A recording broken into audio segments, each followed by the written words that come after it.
У Элины Калинджан тяжелая врожденная травма, которая мешает ей жить полноценной жизнью обычного ребенка. Для восстановления девочки необходима срочная операция. Участники ансамбля «Каданс» во главе со своим руководителем Аликом Алавердян, а также родители юных артистов специально для проведения концерта прибыли в Москву.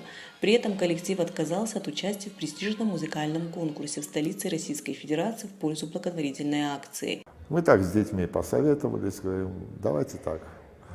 У себя в Абхазии мы много даем концертов в помощь, благотворительных.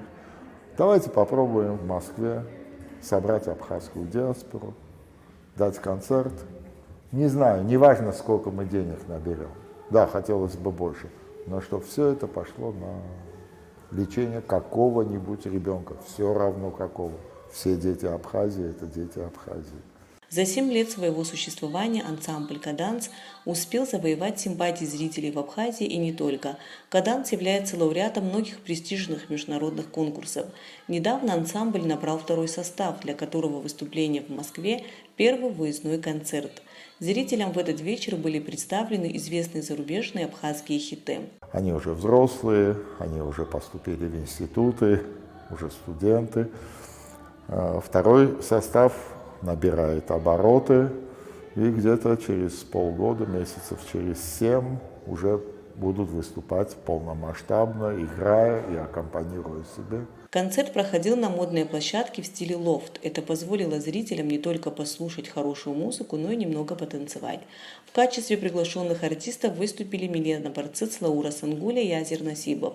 Их выступления, как и номера участников ансамбля, зрителями были приняты бурными аплодисментами.